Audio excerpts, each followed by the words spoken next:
Now, our top focus on WION. China's Communist Party has wrapped up its once in 5 years Congress. But the show isn't over.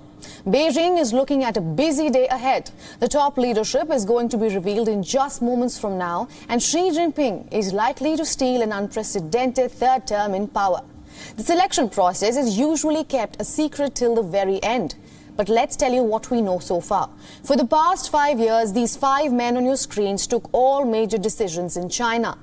Then 2 veteran politicians, Li Keqiang and Wang Yang, retired from their posts. This means 4 spots are currently missing from the Politburo Standing Committee. And it remains to be seen which of Xi's faithful allies will take the spot. Now, immediately after the curtains were brought down at the Congress, Chinese state news announced the members of the new Central Committee. These are around 200 full members and 170 alternative ones. This is the group that will oversee the party's 97 million members. The Central Committee is headed by the Politburo Standing Committee, which comprises 25 members. This is yet to be revealed. The reshuffle is bigger than expected. Xi Jinping has put the focus on the young and the hard-working. Throughout the Congress session, there was a constant push for, quote-unquote, bury your head and work. Now, at the session, the party approved amendments to its constitution. The aim was to cement the core status of Xi Jinping. Right now, he holds 3 top positions. He is the chief of China's Communist Party, he is the president of the country, and he also commands the armed forces. With a third 5-year leadership term on the horizon, the presidency will solidify Xi's place as China's most powerful ruler since Mao Zedong.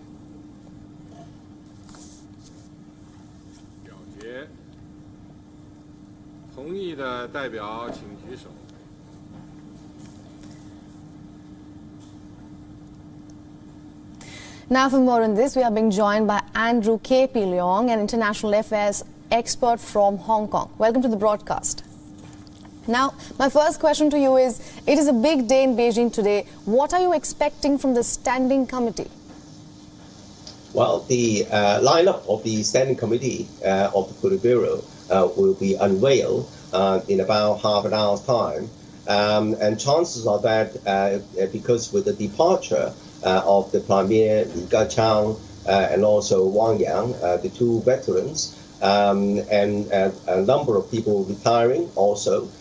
So the chances are that there will be vacancies for younger, more capable or equally capable leaders emerging from the ranks, particularly those affiliated with President Xi through his years of tutelage in various provinces. Let's be clear that the Communist Party leaders have not been dropped down from a helicopter or the result of a snap election with people who have no experience. These are highly experienced people who have run provinces and cities and throughout their career in a meritorious, very competitive environment to be able to emerge from the ranks all the way to the top. The President Xi himself started his career as a low-ranking village cadre. Okay, I mean, he's a princeling, he's got connections, but the same the process applies to hundreds and other leaders emerging to the top. And in fact, those who are emerging to become the within the Politburo of 20 people would have had presided over provinces bigger than a country. And running all the way up from cities and prefectures to large cities, to large provinces. And so these are highly experienced people. But nevertheless, in China's politics, as in any political organization, there are various affiliations depending on your career, depending on your university connections, and so on. So then China, there's the Communist Youth League, led by the previous President Jin Tao, and also the princelings, for example, under the leadership of President Xi, and the so-called Shanghai clique, led by previous President Jiang Zemin, and various something shades in between. But these are not fighting to the death factions. They are all part of the different opinions, and the opinions are thrashed out in discussions and in closed-door meetings. If there was any kind of leak, serious discontent, all the cracks would have appeared. We're not seeing anything like that.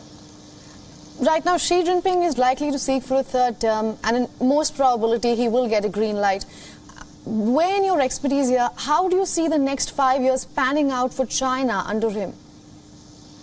Well, President Xi made it quite plain that China is now facing unprecedented challenges as well as opportunities not seen in 100 years. So there are various traps he has mentioned in the past, the so-called Tacitus trap. If outside countries, the rest of the world don't believe in the Communist Party, then no matter how well the Communist Party does, it's subject to a lot of blowback. And of course, you have heard about the Thucydides trap, the rivalry between great power, the middle income trap, where a lot of developing countries are being entrapped. And also, according to Joseph Nye, the Harvard University professor, the Kindleberger trap, even though you emerge to be top of the world, and then it's a capacity to keep the world order, and that applies to the United States recently as well. And of course, some people were accusing President Xi of suffering from the dictator trap, as he dictates everything, without realizing that the Communist Party, what you see is only at the top level. Decisions are made just at the drop of a hat. It is the outcome of perhaps years and months and weeks and of input from experts and public hearings, all threshed out from the various levels involving even different political affiliations, the civil society sometimes, before it comes to the top. Of course there is a disagreement. Of course there's even a discussion in the various groups President Xi leads. But at the end of the day, he's the man to make the final decision. Absolutely.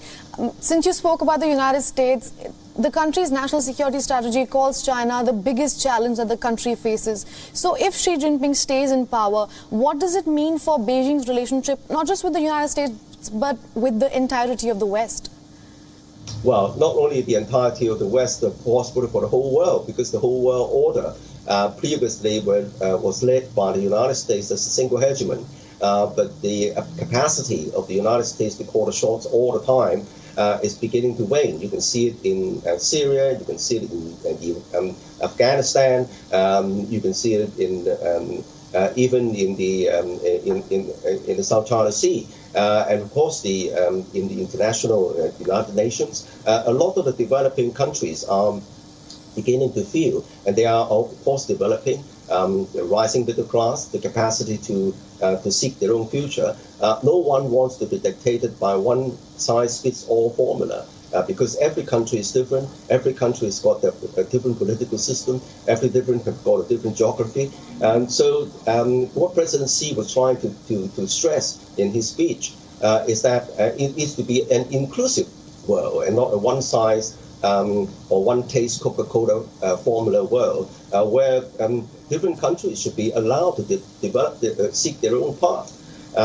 So I think that this is what President Xi refers to as a new era. In fact, that the idea of building a more inclusive society, a more inclusive world, has now been enshrined in the amendment of the Chinese Constitution, which also includes a special provision to prevent Taiwan from getting independent, and also consolidating the continuity of one country, two system for Hong Kong. Right now, let's shift our focus a little. The visual of Jin Tao leaving the hall became the spotlight on the final day of the Congress. His deteriorating health was cited by the officials, but the way he was escorted is being questioned by many. What is your take on the entire issue? Well, I think that Jin Tao is getting very, very old.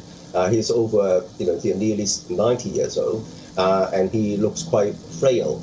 And of course, Jin Tao has, throughout his career, has known to be a soft-spoken person, and he's not given into last-minute impulses.